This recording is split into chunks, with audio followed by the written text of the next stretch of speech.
The morning I found that letter taped to my front door, the air outside was still and bright. The kind of quiet morning where nothing bad is supposed to happen. Steam rose from my coffee cup as I unfolded the paper, expecting maybe a flyer or delivery notice. But instead, bold black letters shouted a threat I never imagined would be aimed at me. Mr. Carter, if you don't tear down that mansion in 30 days, we'll do it for you and send you the bill. No greeting. No explanation. No courtesy of dear homeowner or kindly. Just those words, followed by a tidy blue signature stamped with pointless authority. Karen Whitmore. President, Maple Ridge Estates HOA. For a few seconds, I actually laughed. One single hard exhale that sounded more like disbelief than amusement. Tear down my house? My house? $5 million of stone, glass, and steel? Perseverance and precision shaped into reality. Inspected. Approved. Celebrated. Illegal now? Absurd. Then I looked at my wife. Laura stood on the porch, pale. She ran her thumb over the edge of that letter, her hands trembling. David, she whispered, what do they mean? Behind her, our daughter Emily appeared in the open doorway, still in her pajamas, clutching the railing. Dad, are they going to take our house? The question hit harder than the letter ever could. I didn't answer, because at that moment, even I didn't know. All I knew was that someone wanted me to kneel, to cower, to apologize for something I hadn't done. But they didn't realize who I was or what I dealt in. I wasn't just a resident with a fancy address. I was the chief building officer of all Fairview City. The man who issued the very permits that gave their homes the legal right to stand. And now, they dared to threaten mine. 3 years earlier, life was smooth. It had taken me 2 decades of clawing my way through red tape and bureaucracy to earn my seat behind the desk, with my name on the door. Chief Building Officer. It was a title few outside City Hall respected. But within those walls, it carried real power. My decisions decided skylines. I held signatures that built empires. When it came time to build my own house, I decided to create something lasting. Not ostentatious, timeless. A legacy made from precision and patience. I signed the purchase contract for the plot on the outer ridge of Maple Ridge Estates, overlooking Fairview Lake, while the soil was still fresh clay. Back then, the neighborhood hadn't earned its reputation yet. The lawns were new, the smiles were polite, the bylaws seemed harmless. The HOA had a reputation for being organized, not obsessive. I would learn later just how vast that difference was. My wife Laura loved the property immediately. It feels like a long exhale, she said, standing in the fog that rolled off the lake. We hired an award-winning architect to bring our dream to life. A home built of natural stone, timber, and wide sheets of glass. A modern fortress that looked like it had grown up from the earth itself. Over the course of 18 months, I lived a second job on that construction site. Every weeknight, after long hours at City Hall, I'd walk the property with a clipboard in hand, noting every nail line and insulation seam. Not a single code bent, not a single shortcut pulled. It wasn't pride that drove me. It was principle. I'd never be the official accused of using his position for privilege. My home would pass harder standards than any other in Fairview. When it was finally finished, Laura stood barefoot on the steps, the morning sun catching the glass and throwing gold across the driveway. You did it, David, she said softly, voice thick with tears. It's everything we dreamed. Even the Fairview Times ran a small article. Modern marvel by the lake, we lived well. The house thrummed with technology that responded like a living thing. Lights that shifted with daylight, a roof that collected rainwater for irrigation, geothermal cooling that whispered instead of rattled. Our daughter spent her afternoons on bike trails by the lake. Our evenings melted into sunsets by the infinity pool. It was peace, the kind you want to protect forever. In the beginning, the HOA seemed welcoming. 2 of its board members stopped by during construction, praising the architecture. You're raising the neighborhood standard, Mr. Carter, one said. I believed him. Then came her, Karen Whitmore, the newly elected president. A woman whose posture alone announced ownership of every sidewalk she stepped on. Platinum hair lacquered into place, clipboard fused to her hand. An expression balanced precariously between superiority and faint disgust. She'd worked as a high-end realtor before retiring into neighborhood politics. Rumor had reached me. She had put in an offer on my lot the same week I closed. She called it her dream parcel. Lost it by hours. The first time she arrived at my door, she didn't knock like a neighbor. She rang the bell like an auditor. Mr. Carter, she declared pleasantly, your driveway lighting might violate Section 7.2 of the HOA bylaws regarding external illumination. I smiled politely and replied, actually, Section 7.2 addresses upward-facing fixtures. Mine are fully shielded and downward, compliant in every detail. The silence that followed told me everything I needed to know. She wasn't used to resistance. Her lips bent into that taut, polite smile that says, "You may have won this round, but you just wrote your own summons." The next month, the letters began. Infraction. Notice, roof color variation, community standard. Alert, mailbox irregularity. Violation of Section 5.4, reflective glass each time. I mailed back copies of permits, building codes, and compliance certificates signed, ironically, by my own office. Each time she ignored them, I stayed civil. I even went to one of the HOA's summer barbecues, thinking maybe if she saw me as a person, not a project, things might cool. She greeted me near the grill, holding court in pastel heels on manicured grass, surrounded by homeowners nodding like disciples. "You know, David," she said, smiling that same counterfeit smile. "Sometimes things that are technically allowed still don't belong." It was the kind of line that slid under the skin and stayed there. I laughed politely, but days later, lying awake, I realized what she'd meant. It wasn't about community standards. It was about control. She wanted to decide who belonged. Laura urged me to ignore it. "She's jealous," she insisted. And maybe she was. But jealousy had teeth. Over the next year, unannounced inspections became routine. Volunteers on compliance checks roamed property lines like trespassers with clipboards. I'd look up from breakfast and see drones hovering low over our pool, claiming to survey aerial uniformity. It all felt surgical, slow enough to seem procedural, relentless enough to bruise. I sent an official letter to the HOA requesting notice before any property assessments. I quoted state statutes, even attached legal precedent. Her response arrived in a single line. "The HOA reserves the right to protect neighborhood integrity at any time." That was when I finally felt it. The quiet chill of an approaching storm. Other families had felt it too. The Thompsons refused to repaint their trim, and within months, they were buried in fines so heavy they sold the house. Guess who bought it? A business partner of Karen's realtor firm. The Garners spoke out against HOA surveillance and found their gate vandalized 3 nights later. And still, people kept silent. "Keep your head down, David," I used to tell myself in the mirror. "Don't make waves. Finish your coffee, smile at meetings, and pretend it's fine." Until that demolition notice hit my door. That was the day the calm cracked. Laura's fingers trembled holding the paper. Emily asked if we'd lose our home. I promised her no, but even as I spoke, anger replaced breath in my lungs. This wasn't about aesthetics, or architecture, or bylaws anymore. It was about power. And suddenly, power had chosen the wrong man to provoke.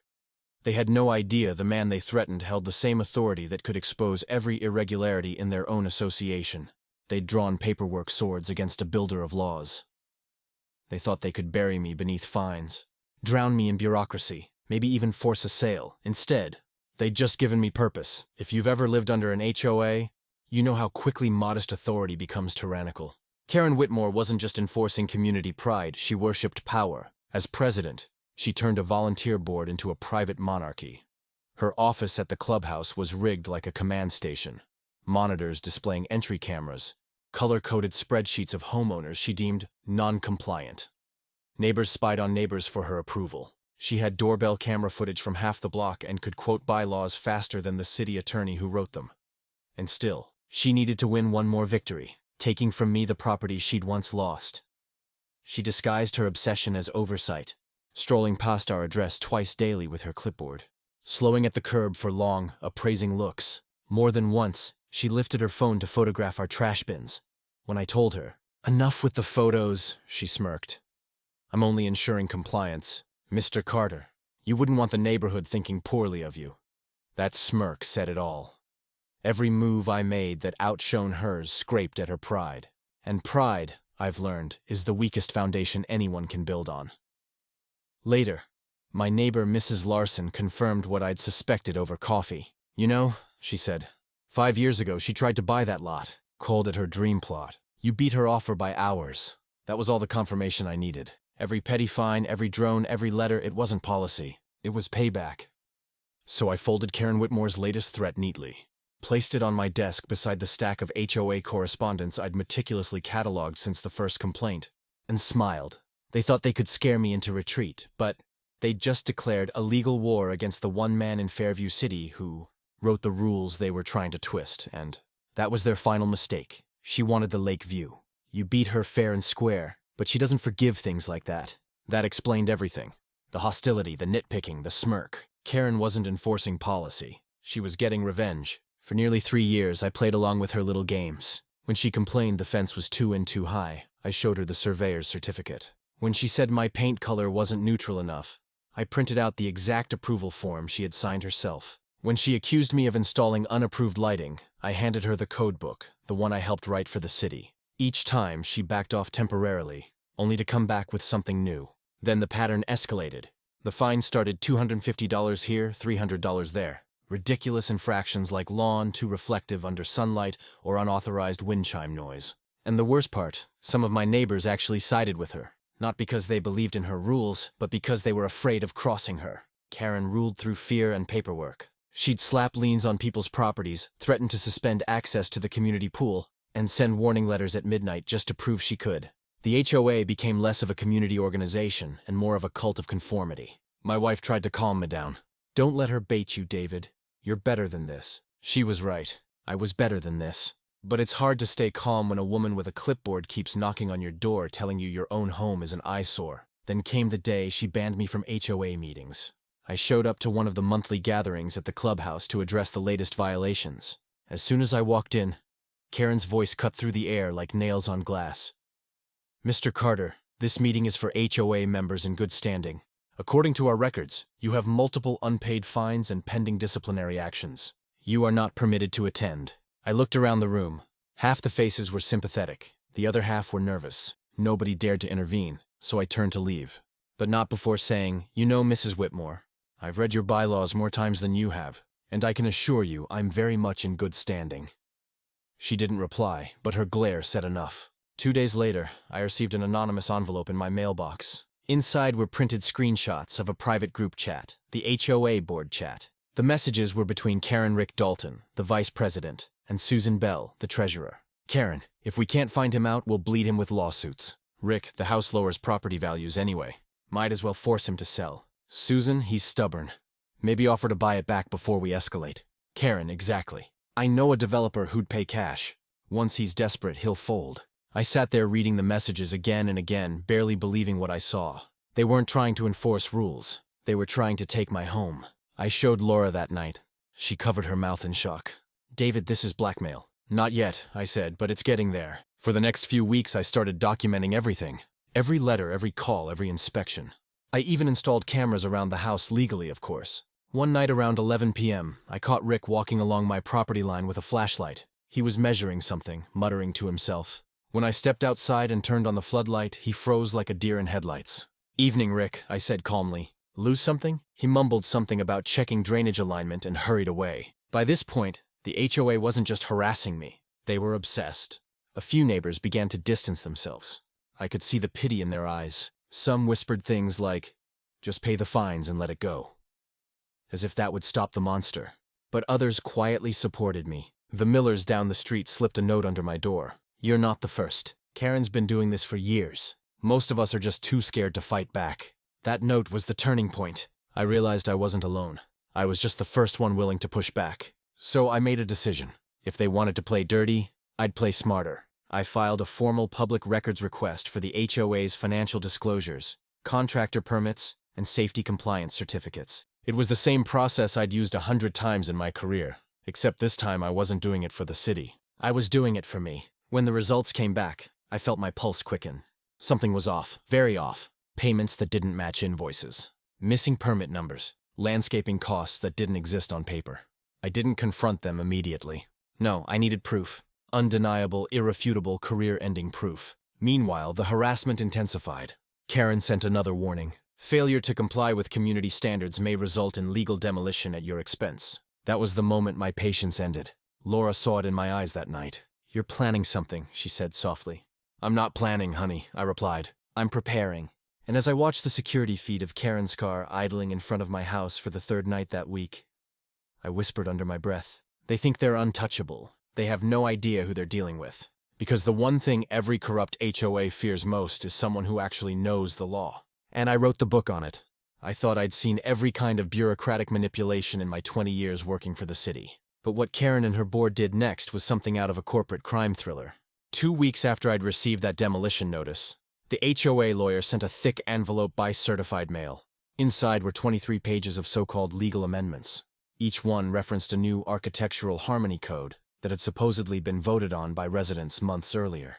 I flipped through the pages and saw language like, all structures must reflect the unified neighborhood aesthetic. No property shall exhibit excessive modernism or architectural divergence. Home exteriors must be reviewed retroactively for compliance. Retroactively. That one word told me everything I needed to know. They were changing the rules after my house was built and trying to apply them backward. That's illegal under both state and federal housing law. Karen's signature sat proudly at the bottom of every page.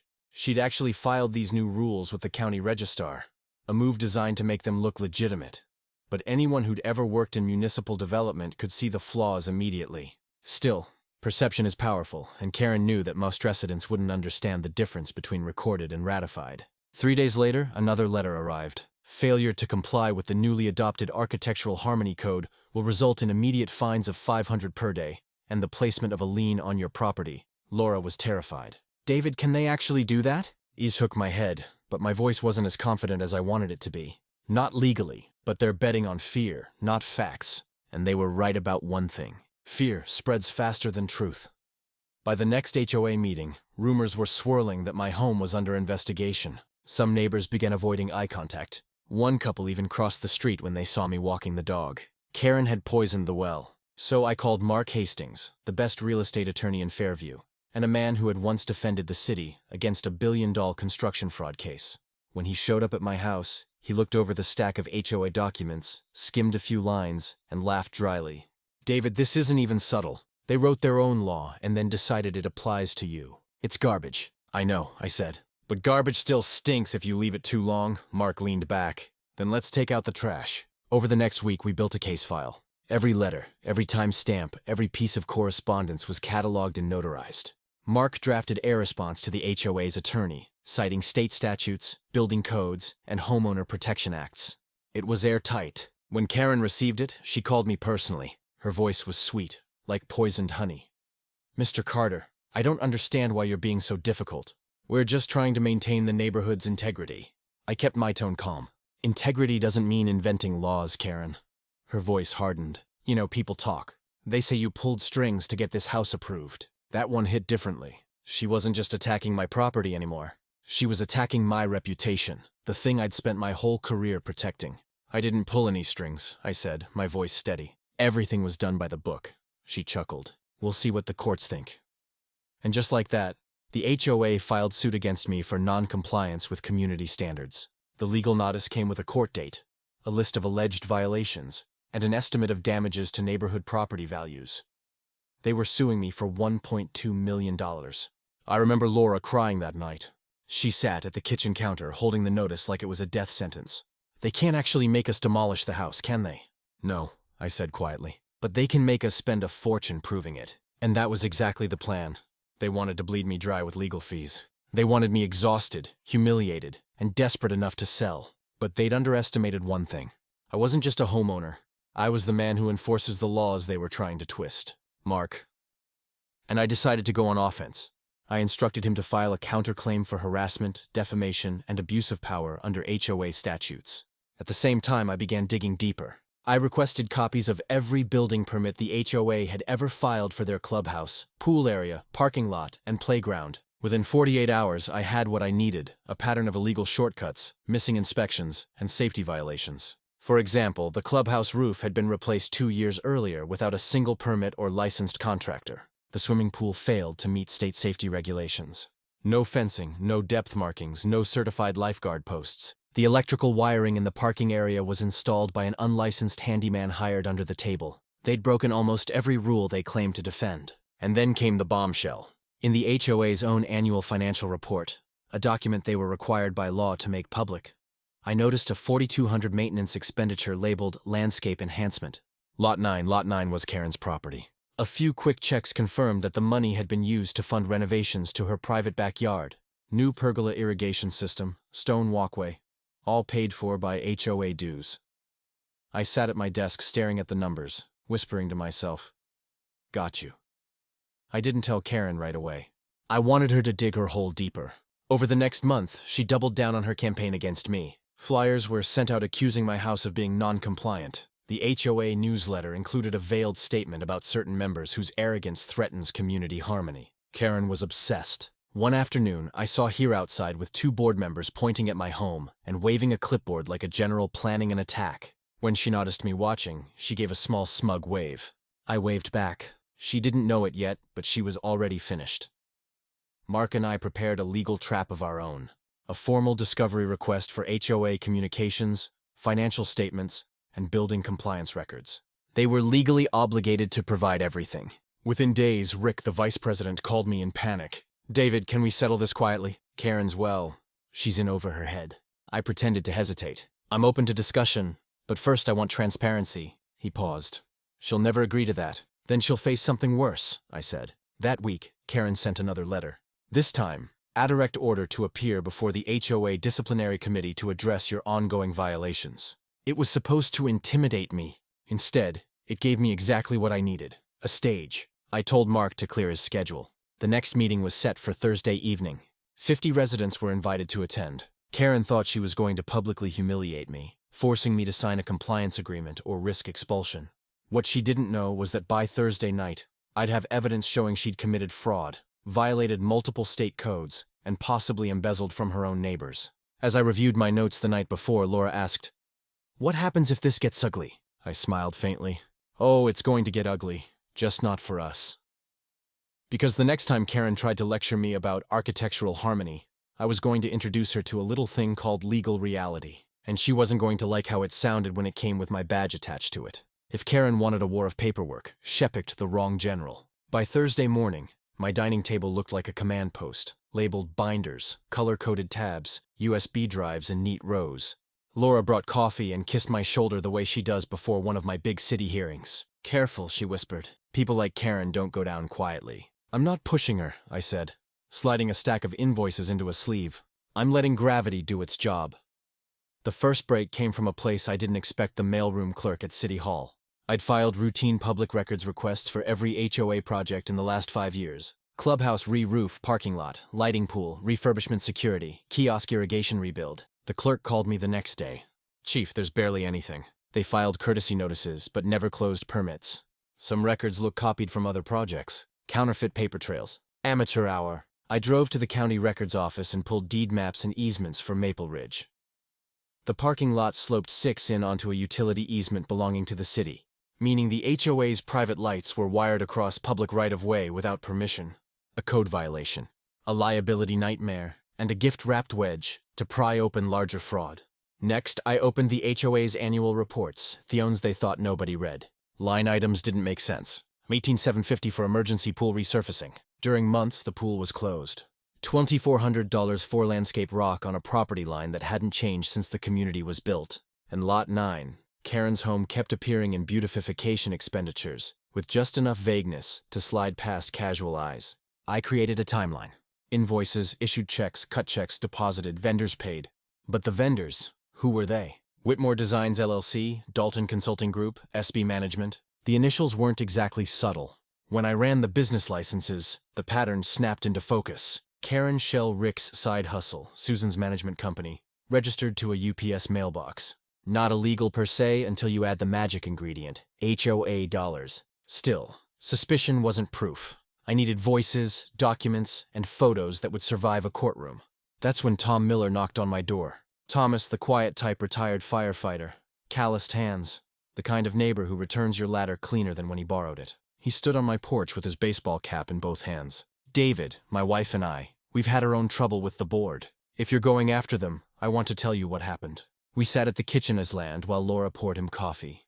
Tom's story was too familiar. The HOA demanded he replace his cedar fence because it was weathered and threatened property values. When he balked at the $1,400 quote from a preferred vendor, the board hit him with fines until he caved. "Preferred vendor?"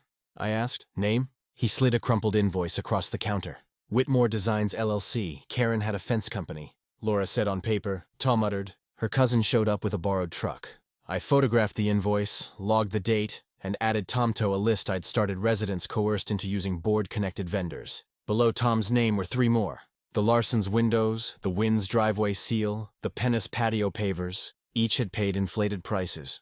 Each had been threatened with liens if they refused. I called my attorney, Mark Hastings. We're not just in code territory anymore, I said.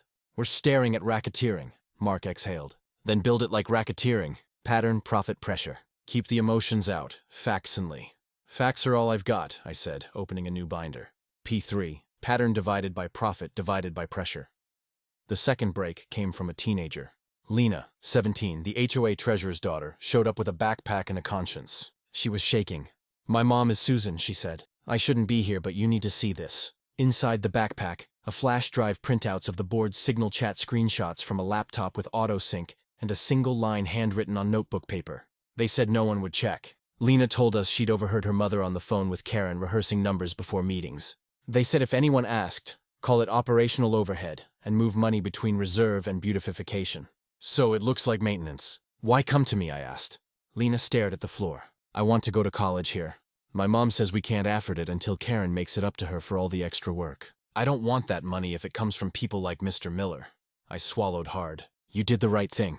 We copied the drive. It contained what I needed. The board's running tally of who to pressure, which rules to cite how much each family could be squeezed. In one thread, Karen typed, Carter is educated. He'll resist. Picket optics, roof color, glass glare.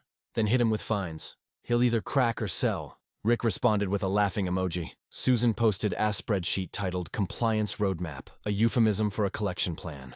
In another thread, they debated how to word a newsletter to shame the Thompsons after they pushed back on repainting. Public opinion is leverage, Karen wrote. I had to set the flash drive down and take a breath. Laura squeezed my hand. You okay? I'm fine, I said, but my jaw ached. I wasn't angry at the insults. I was angry at the system they'd built to grind people down. Still, screenshots weren't enough. I needed a physical link from HOA funds to personal projects, so I followed the money. The HOA bank used a regional institution where I knew the compliance director, Ruth Alvarez. We'd worked together during a downtown tower audit. I didn't ask for confidential records. I asked Ruth what public documents the HOA had filed to release reserve funds. She sent over a packet anyone could request board resolutions authorizing large disbursements. One stuck out Resolution 2224 approved $4,200 from Beautification Fund to restore native stone along Lot 9 perimeter to maintain neighborhood standards. Lot 9 Karen's backyard. I drove by Lot 9 the next morning. New stone, new irrigation heads, a pergola with a cedar lattice still smelling like fresh-cut timber. The HOA had paid for Karen's yard under the banner of neighborhood standards. I photographed it from the sidewalk, then from the alley easement, public vantage points. No trespass, no gray areas. Finally, I went after the permits. I pulled internal city routing logs, public documents showing who submitted what, when, and how. The clubhouser roof had no engineering letter. The pool had no barrier inspection. The parking lights weren't on a bonded circuit. I didn't need a badge to see it. Any homeowner could, but a badge would matter later when I said it out loud. And there was still one last piece. The contractor invoices mentioned a name Harlan Pierce attached to electrical work. I found him through a repair shop on the industrial strip. Middle-aged grease under his nails. Weary eyes that have seen too many favor jobs. You're here about Maple Ridge, he said before I even spoke. I figured I'm not here to make trouble, I said. But I need the truth. Harlan rubbed his jaw. They paid cash for part of it, no plans. Told me it was just replacements. We patched dead circuits, daisy-chained lights. I told Rick it needed inspection. He said the HOA has internal approval. That's not a thing, by the way. Do you have receipts? He snorted. Lady at the board asked me to split the invoice. Half to HOA, half to what was it? Whitmore Designs. Said it was easier for accounting. I keep copies. I like sleeping at night. He handed me 2 carbon copies. One billed to Maple Ridge HOA for $4,900. The other same date. Identical description billed to Whitmore Designs for $3,200. The signature spells Susan. I stared at the paper until the princess swam. Harlan, would you be willing to state this under oath? He looked at the ceiling for a long beat. I got grandkids and bikes in that neighborhood. Lights flicker when it rains. If this keeps going, someone gets hurt. Yeah, I'll swear it. Back home, I laid the receipts next to the photos, the chat logs, the resolutions, the permit gaps. The story was no longer a hunch. It was an orchestra. Each instrument money rules fear playing from the same corrupt score. Mark came by to review everything. He paged through the binder's lips, tightening the way they do when he sees a case turn from defense to prosecution. This is an indictment in a box, he said finally. Financial self-dealing, misuse of reserves, coercive enforcement, unpermitted construction. We don't just file a counterclaim, David. We trigger oversight. I nodded. Tomorrow is the HOA hearing. Karen wants a stage, then give her one, Mark said, and pull the curtain. We rehearsed not bravado, not rage, just order. I'd open with process, then safety, then finance, then conflict of interest, then the kicker identity. Not as a threat, as a duty. That night, as the house settled and the pool lights cast ripples on the ceiling, Emily wandered into my office in her socks. Mom says, "You're going to the meeting tomorrow. Is it safe?" I put a hand on her shoulder. "It is now." She peered at the binders. "You're going to win, right?" I thought about Tom's fence, the Thompsons' porch, Lena's scholarship, Harlan's grandkids. Winning suddenly felt too small a word. "I'm going to make it right," I said. "When they finally tried to steal my house, they taught me what needed protecting wasn't just a structure. It was a neighborhood spine." Karen thought she ran Maple Ridge because she had a title and a clipboard. Tomorrow, she'd learn what authority looks like when it answers to the law, and what it sounds like when you turn on a microphone and say your title out loud. Thursday night arrived like a storm you can hear coming miles away.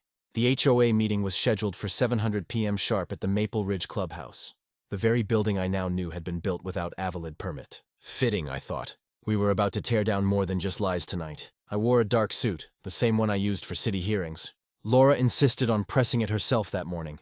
She knew this wasn't just another HOA spat. This was about reputation, principle, and justice. The parking lot was already full when we arrived. Dozens of residents stood outside in the twilight, murmuring. Some looked away when I walked past. Others gave small, encouraging nods. Everyone knew something was about to happen. Inside, the air was thick. Folding chairs lined the room, and at the front under the HOA banner sat Karen Whitmore, Rick Dalton, and Susan Bell.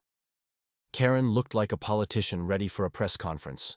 Hair curled to perfection, pastel suit, crisp, that signature smile stretching too wide to be real. At her right sat an attorney I didn't recognize. Expensive suit, smug posture, probably paid with community funds. When she saw me walk in, her lips twitched. "Ah, Mr. Carter, I'm glad you decided to show up this time." "I wouldn't miss it for the world," I said evenly. The room filled fast. I spotted Tom Miller in the back row, his arms crossed, nodding slightly. Even Lena sat with her mother eyes downcast. Karen tapped her gavel against the table. "This meeting is called to order. Tonight, we'll be addressing ongoing architectural violations by Mr. David Carter regarding his non-conforming property. For the record, Mr. Carter has repeatedly failed to comply with point of order," I said calmly. She blinked. "Excuse me. Under Section 4(6) of the HOA bylaws, I said any disciplinary hearing involving a homeowner must include presentation of documented evidence, witnesses, and adherence to due process. If you plan to proceed, I trust those will be present." Her smile stiffened. "Of course, you'll have a chance to speak after we present our case." Her attorney stood papers in hand. "The HOA maintains that Mr. Carter's residence violates the community's architectural harmony code. The house's design is inconsistent with the neighborhood aesthetic. Fails to comply with Section 12B, and I raised a hand. Section 12B was passed 2 years after my home's completion. Applying it retroactively violates State Law 48.112, which I assume you've read." He faltered. Karen jumped in, voice sharper.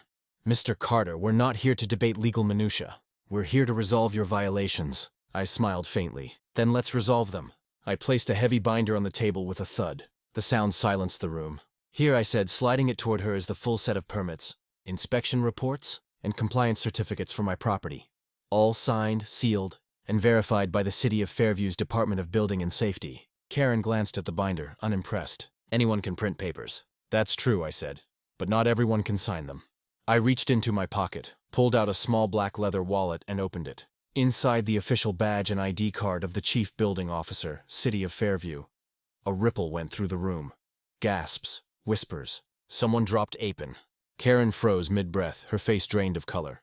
"I'm sorry what she managed." "You heard me," I said calmly. "I am the Chief Building Officer of this city, which means every permit issued, every inspection passed, every violation recorded in this jurisdiction ultimately crosses my desk." Her attorney straightened, eyes darting between us. You're saying you approved your own property? That's a conflict of interest." "Incorrect," I replied. "The approval went through standard channels and was reviewed by the deputy inspector as required by law. I intentionally recused myself from the final signature to maintain transparency. The record is public. You can verify it yourself, which I added you would have done if you'd actually read the permits instead of making them up," the audience murmured. Karen opened her mouth, but no sound came out. I walked to the projector table and plugged in my laptop. The screen behind me flickered to life, showing city documents, stamps, and audit trails. "Let me walk you through this," I said. Every inspection on my home was logged in the city's system. Everyone passed. There were no deviations, no waivers, no shortcuts. The materials were approved, the design was compliant, and the house was signed off under Section 9 of the State Building Code, which, by the way, supersedes any HOA regulation. I paused, letting the silence settle. Now, let's talk about something more interesting. Your violations. Karen's head snapped up. What did you just say? I clicked the next slide. Photos appeared. The clubhouse roof mid-repair. No safety rails. Workers without harnesses. Another image. The pool half-fenced electrical panels exposed. These are from the HOA's own facilities, I continued, all completed without valid permits. Your architectural harmony code doesn't exempt you from state law. And this I held up. A printed check is an HOA payment for $42,000 made out to Whitmore Designs LLC used to landscape your private yard. That's embezzlement, Mrs. Whitmore. The room erupted gasps, murmurs, someone shouted. Is that true? Karen stood abruptly. This is slander. You can't just, oh, I can. I interrupted my tone steel, and I did. These records were obtained legally through public filings, open financial reports, and resident testimony. I even have sworn statements from contractors you hired. Her attorney leaned in, whispering frantically, but she pushed him away. Her voice trembled between anger and panic. You think you can intimidate me because you work for the city? No, Karen, I said softly. I don't need to intimidate you. I just need to enforce the law. I advanced another slide. Screenshots from the group chat Lena had provided. Karen's own messages appeared on the screen, one after another. If we can't find him out, we'll bleed him with lawsuits. Offer to buy his lot once he's broke. Public opinion is leverage. A collective gasp. Someone in the back muttered, "Unbelievable." Karen's eyes darted across the room, searching for an ally. Rick looked pale. Susan stared at the floor. I folded my arms. You wanted to hold me accountable, Mrs. Whitmore. Well, accountability goes both ways. Her voice broke. You have no authority over this association. I have authority over every structure in this city built without a permit, I replied, including your clubhouse, your pool, your parking lights, and your so-called improvements. As of tonight, they're all subject to immediate investigation. Then I turned to the crowd. For too long, you've been bullied by threats and fines based on rules that don't exist. I'm here to tell you, you're free from that. The room erupted in applause. Some residents stood, others filmed with their phones. Karen shouted something about legal recourse, but her voice was swallowed by the noise. I gathered my papers calmly. You wanted to demolish my house, I said over the crowd, but after tonight, it looks like you'll be busy rebuilding your own. I closed my laptop, slid the badge back into my pocket, and started toward the door. Before I left, I looked back at Karen one last time. Her carefully constructed facade was cracking. Her eyes were wild, her voice barely a whisper. This isn't over, Carter, she hissed. I smiled faintly. Oh, I know. The audit starts Monday. When I stepped outside, the air felt different. Crisp alive. For the first time in months, I could breathe without that weight on my chest. Tom clapped me on the shoulder. You just did what nobody else could, he said. I didn't do it for me, I replied. I did it for everyone. She scared into silence. Behind us, the clubhouse lights flickered the illegal wiring, struggling under faulty load. A poetic little malfunction. I turned toward Laura, waiting by the car, her smile soft, proud, relieved. Let's go home, she said. And for the first time in a long while, the word home actually felt safe. By sunrise on Monday, Maple Ridge didn't wake up to birdsong. It woke up to orange placards. I arrived with 2 city inspectors, Armand Patel and Gina Flores, and a roll of official stop work order notices that stuck to rough stucco-like verdicts. We didn't sneak. We didn't tiptoe. We parked in the roundabout in plain sight, stepped out with clipboards, and walked straight to the clubhouse, the nerve center of Karen's little empire. Gina peeled back the adhesive and pressed the first placard on the clubhouse door. Stop work order. Unsafe conditions divided by unpermitted construction City of Fairview, Section 9.3. It looked beautiful. Residents gathered in clusters, filming, whispering, pretending to stretch while obviously eavesdropping. Karen's Lexus fishtailed into the lot. 30 seconds later, brakes crying out. She emerged in oversized sunglasses and a blazer too bright for a Monday. Rick and Susan poured out of the passenger doors like they'd slept in the back seat. Karen beelined toward me. You have no right, Armand raised a hand. Ma'am, we're city inspectors acting under statutory authority. I'm placing a hard stop on all HOA facilities pending corrective permits, documentation, and safety remediation. She ripped off her sunglasses. This is harassment. You're retaliating because you lost in what I asked mildly. A debate about whether laws exist, I nodded at the placard. This isn't personal, Karen. This is plumbing, wiring, guardrails, and lives. You ignored permits because paperwork bored you, Rick muttered. We have an internal approval process. Jinnah blinked. So does Monopoly. We split up. Armin took the electrical room. Jinnah checked the pool enclosure.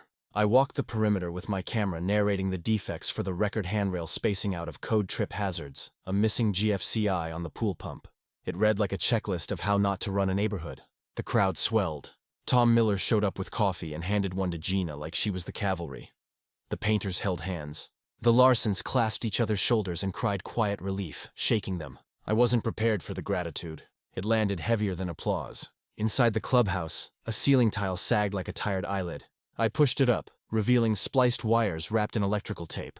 Harlan was right, I said to Armin. He clicked a photo face dark. This could have burned half the building, he said. Karen stormed back in with a printed letter. I've filed a formal complaint to the City Ethics Commission. Conflict of interest, abuse of power. I read the letter. It was neatly formatted, legally hollow. You may file anything you like. The city already assigned a separate oversight attorney to ensure my recusal on all decisions specific to my property. Meanwhile, I tapped the placard. Your violation is objective. There isn't a world where this is safe, her jaw clenched. I'll take this to court. You'll take it to a licensed contractor first. By noon, the HOA's facilities were officially closed. Pool locked, gym locked, clubhouse taped, the security kiosk operating under temporary rules until we verified the wiring. You could feel the neighborhood exhale like a fever broke. That afternoon, Mark Hastings filed our counterclaim and an injunction to prevent lien action against my house. He also filed a separate petition on behalf of multiple residents for a court-ordered financial audit of the HOA. The petition cited self-dealing misappropriation of reserve funds and coercive enforcement. He attached the receipts from Harlan Pierce, the copies of the dual invoices in the HOA board group chats. He didn't add adjectives. Truth didn't need decoration. At 4 p.m. my inbox pinged. Animail from Ruth Alvarez, the bank compliance director. Per your lawful request, here are the publicly releasable documents on HOA fund transfers over 1,000 years or 1 PDF 27 pages. Transfers from Maple Ridge HOA Reserve to Whitmore Designs LLC, Dalton Consulting, and SB Management. Aligned like piano keys. I didn't smile. I just printed and hole punched. By evening, someone created a neighborhood group chat that wasn't run by the HOA. The name made me chuckle. Maple Ridge Actual Neighbors. The first message came from Tom. Enough is enough. Recall. Within minutes, 30 thumbs up, then 50, then 100. A resident with law experience posted a step-by-step petition threshold meeting protocol. Interim authority rules. Efficient, lawful, surgical. Meanwhile, Karen went on the offensive. The only way she knew how, by performance. She sent a neighborhood-wide email titled, "Emergency message protect our community from abuse," accusing me of weaponizing my job to punish dissent. A minute later, someone replied, all with the screenshot where she'd written, "If we can't find him out, we'll bleed him with lawsuits." And then the floodgates opened photos of shoddy work, inflated invoices, eldritch violations. That made no sense.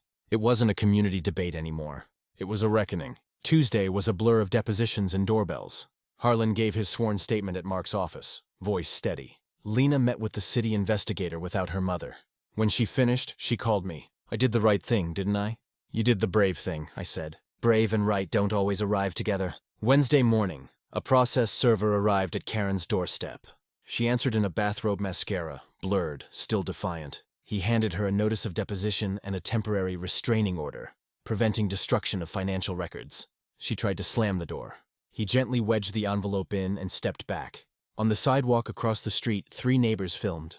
Not gloating, documenting. By noon, the City Ethics Commission emailed me. We've received Miss Whitmore's complaint. Given your documented recusal, no conflict is found at this time. Continue to coordinate with the independent oversight attorney as planned. Attached was a green light shaped like a sentence. That afternoon, the recall petition crossed its threshold. 80 signatures required, 119 gathered. A special meeting was scheduled for Friday. Karen tried to block the vote, citing procedural irregularities. The neighborhood attorney posted a screenshot of the bylaws with the relevant clause highlighted. The meeting was on, but the climax didn't wait for Friday. Thursday at 6:17 p.m. Twin-marked cruisers rolled quietly into Maple Ridge. Not sirens, not spectacle, just inevitability with headlights. Detective Passmore stepped out crisp and tired. He'd been copied on Mark's filings, and the bank had notified his unit after the audit request. He rang Karen's bell. The door opened. The conversation was short. Neighbors gathered on lawns, phones ready yet strangely respectful. Passmore read the charges, calmly suspected embezzlement, fraudulent conversion, and falsification of records. Karen's lips trembled. Hiri's bounced from his badge to the cul-de-sac. "This is humiliating," she whispered. "No," Pasur said gently. "This is due process." He offered her handcuffs or a walk to the car. She chose to walk. A hush followed them down the path. Mothers holding toddlers, teens frozen in hoodies, men with crossed arms, all witnessing the fall of a tyrant who'd once fined them for Christmas lights. Rick and Susan weren't arrested that night, but they weren't leaders anymore. By Friday morning, both had resigned in memorandums that smelled like lawyers and fear. The recall meeting was a masterclass in orderly fury. The conference room filled beyond capacity. Lawn chairs spilled into the hallway. A temporary parliamentarian ran roll call. Mark sat quietly in the back observer hat on litigator hat tucked away. Residents took turns at the mic, calm, detailed, devastating. Tom talked about the fence shakedown. The penis about the patio. A mother described how she'd paid fines instead of buying braces for her son. No theatrics, just receipts and hurt. When the vote was called, it wasn't close. The board was dissolved by an overwhelming majority. An interim committee of 5 people you'd actually trust with a spare key was appointed to stabilize operations and hire a neutral property manager. The motion to request a full forensic audit passed unanimously. A motion to permanently ban direct payments to board-affiliated vendors passed with cheers. At the end, they offered me the microphone. I didn't take it. This wasn't the David Show. This was a neighborhood finding its voice again. Instead, I handed the mic to Mrs. Larson, the one who'd warned me years ago that Karen never forgets a loss. She said simply, "We forgot who we were. Let's remember." Still, there was one last twist before the night closed. I was packing my briefcase when Ruth texted me. "Final confirmation: reserve funds dipped below statutory minimum 2 years in a row due to unauthorized transfers. State oversight will be notified automatically." Translation: this didn't end with a recall. This moved upward automatic flags to regulators, insurance carriers, and inevitably the civil courts. Walking home under the amber streetlights, Laura slipped her arm through mine. "It's over," she said. "Not for everyone," I replied. "Not for Lena, not for Heron, not for the folks who paid invoices they shouldn't have. But it's ending." We passed the pool, dark, quiet, safer in silence than it had ever been full. A stop-work placard fluttered in the breeze like a small, stubborn flag. At my driveway, Tom waited with 2 bottles of soda, and that smile of a man who's fought fires and knows the sound of a blaze going out. "To not burning," he said, handing me one tour building, I answered. Across the lake, the city skyline glowed my other jurisdiction, my other battlefield. He thought about the badge in my pocket and the neighbors behind me, about the difference between authority and power, and how often people confuse the two. Power demands. Authority explains. Power punishes. Authority enforces. Power poses. Authority documents. Tonight, documentation won, and tomorrow we'd count the damage and start to fix what mattered. Not just wires and fences, but trust. They tried to make me an example. In the end, they made a precedent. 6 months later, Maple Ridge looked nothing like the place it once was. The air felt lighter. The sidewalks, once patrolled by clipboards and judgment, were now filled with laughter and evening joggers. Children biked around without parents worrying about HOA fines for excessive noise. The constant dread that had hovered over this neighborhood had finally dissolved, replaced by something we hadn't felt in years: community. The new HOA board, now called the Maple Ridge Neighborhood Council, was made up of real people. Tom Miller, who knew what sweat equity meant. Mrs. Larson, who'd lived here since the beginning. Gina Flores, a single mom and accountant. And 2 younger couples who just wanted a fair, friendly place to raise their kids. The meetings now started with potluck dinners instead of intimidation. No one shouted, no one threatened, and the words violation or lien hadn't been spoken in months. The first big change, they passed, a rule that required public financial reports every quarter. The second, no board member could do business with the HOA directly or indirectly. It was the kind of accountability that should have existed all along. Meanwhile, the city completed its full audit of the old HOA. The findings were devastating. More than $280 in community funds had been misused over 4 years. False invoices, duplicate payments, even a luxury spa retreat in Arizona labeled as a leadership seminar. Every transaction traced back to the same 3 signatures: Karen, Rick, and Susan. The DA's office eventually brought formal charges. Rick cooperated early and avoided jail time by turning over every document and testifying. Susan took a plea deal, but Karen fought. She always did. The trial lasted 3 days. Her defense argued it was mismanagement, not malice. The jury took less than 2 hours to deliberate. Guilty on all counts. When the verdict was read, Karen didn't look at anyone, not even her husband, who had quietly filed for divorce during the investigation. The judge sentenced her to 2 years in state custody and restitution of $230. It wasn't vengeance, it was math. The following week, her house, the infamous Lot 9, went up for sale. The new owner painted over the pink walls and replaced the wrought iron gate that once symbolized control with an open wooden archway covered in ivy. A quiet metaphor for everything we'd been through. I never celebrated. Justice isn't something you toast with champagne. It's something you maintain quietly every day you choose not to become what you fought against. Life slowly found a new rhythm. My home, the one they once tried to destroy, was now a symbol of what resilience looked like. Ironically, the property value shot up after the whole story hit local news. Some real estate blogger even called it the most famous house in Fairview. Laura hated that part. "We didn't build this for fame," she said one morning, sipping coffee by the window. "I know," I replied. "But maybe it's good people know what really happened here. Maybe it warns the next guy who thinks he can bully his way through bureaucracy." Emily was thriving too. She'd taken an interest in architecture, sketching house designs on her tablet, and once told me she wanted to build things that make people feel safe. I smiled, half in pride, half in disbelief. "Just promise me you'll never join an HOA, I teased. She laughed. "Not a chance." As for me, I returned to my office downtown, back to the endless line of building plans, inspection reports, and construction appeals. My co-workers tried not to bring up the Maple Ridge case, but occasionally someone would joke, "Careful, Carter, don't tick off the wrong HOA again." I didn't mind. I'd earned the legend, but deep down, what mattered wasn't winning. It was witnessing what happened after the storm. People who used to keep their blinds shut now waved to each other. Neighbors once divided by fear were now organizing charity drives, garage sales, and movie nights. The same residents who once whispered, "Better not mess with Karen," now shared power decisions and meals. The HOA that once obsessed over uniformity had finally discovered what true harmony looked like: difference without division. One Saturday afternoon, the new board hosted a community picnic at the lakeside park. No formalities, no speeches, just food and music, and the smell of grilled burgers. Someone had even hung a sign over the pavilion that read, "Welcome home, Maple Ridge, no permit required." Tom waved me over. "David, over here." He handed me a plate stacked with ribs and Kleslaw. "You believe this turnout? Haven't seen this many people smile around here in years." I glanced around. Families were laughing.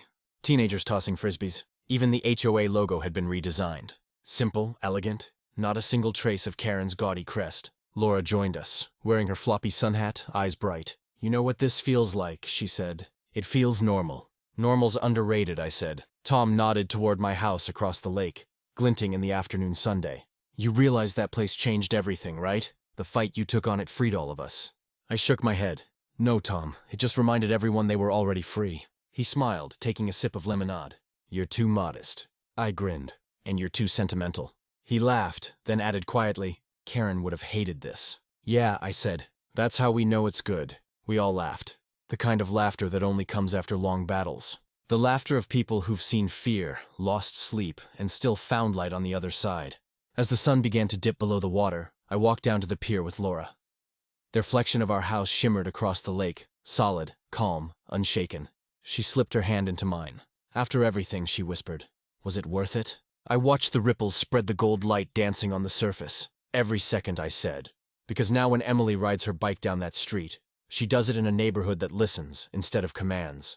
We stood there until the air turned cool and the sky deepened to indigo. Somewhere behind us, someone started playing an old acoustic guitar. Kids were laughing. Dogs barked. The world had moved on, not perfectly, but peacefully. Before we left, I took one last look back at the sign that hung over the park. Its words caught in the glow of the lamppost. "Welcome home."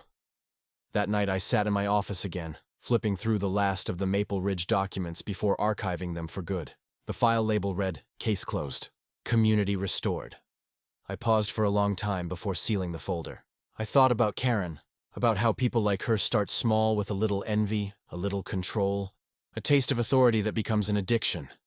Then it grows until they forget what they were supposed to protect. I wasn't angry anymore. I was sad because in the end, she didn't lose to me. She lost to her own reflection. When you abuse power long enough, you forget what power is for. I closed the file, locked it away, and turned off the light. Tomorrow, I'd inspect a new building. Another dream made real. Another reminder that rules, when written right, protect, not punish. And before shutting the door, I whispered to the dark office one last line. The same truth I'd learned through all of this. Justice doesn't roar, it rebuilds. If you've made it this far, here's the truth I learned from Maple Ridge. Power doesn't corrupt all at once. It erodes us in tiny, invisible ways. A shortcut here, a small lie there, until one day someone wakes up thinking control is the same as leadership. It isn't. What happened in this neighborhood wasn't about property lines or paint colors. It was about what happens when fear replaces trust. Karen believed authority meant domination. But real authority, the kind that lasts, comes from responsibility, from serving, not ruling. The hardest part wasn't fighting her. It was keeping myself from becoming her. Anger tempts you to swing harder, shout louder, humiliate back. But sometimes the loudest victory is quiet compliance with principle. The law doesn't always move fast, but it moves steady, and it always catches up. If you've ever been bullied by power, a boss, a neighbor, a system, remember this. Patience and truth aren't weakness. They're precision weapons. Stand your ground.